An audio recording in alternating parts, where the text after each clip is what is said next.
District 1, which is located in the far southeast corner of the state, is one of the most rural legislative districts in Nebraska. Yet it's getting plenty of attention for Omaha and Lincoln after a feisty battle between Republican Janet Palmtag and fellow Republican Julie Slama. When you look from afar, both candidates seem similar. Both say they're conservative Republicans, with their number one issue being lowering property taxes and reforming the way schools are funded. So that's what motivated me to run when we were not able to, after decades of being promised from the legislature, get meaningful property tax reform.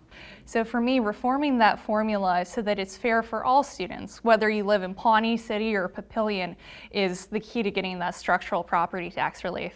Both also say they'll vote for anti-abortion bills and will protect the Second Amendment. The need for expanding rural broadband is also high on both candidates' list. Here in District 1, we have a lot of hilly areas. I live in one, and we had dial-up internet until I was a junior in high school. There are still families in District 1 where dial-up is their only option. We need it now for telemedicine. We need it now for education, especially with COVID.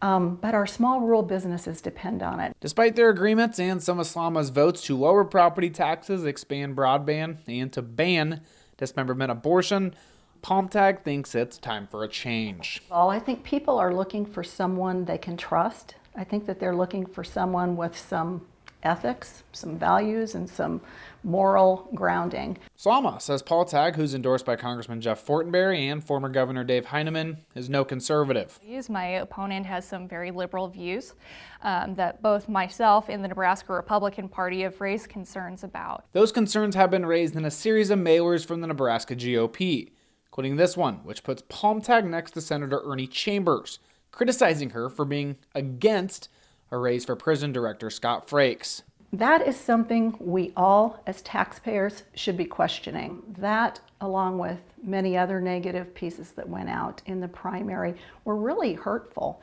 to me. Whether it made a difference or not, Slama won the primary by 41%. She stands by all of them. Do you wish any of them did not get sent out? No, I think at the end of the day, they are what they are, and I think the groups that did send them out had some very genuine concerns about my opponent and her record, and where she would stand for District 1. Slama, who's endorsed by Governor Ricketts as well as other Republican leaders, has critiqued Palmtag for running a negative campaign, including hits on her youth and missed votes. Both candidates are confident that they'll pull out the win on Election Day. In Southeast Nebraska, John Kipper, 3 News Now.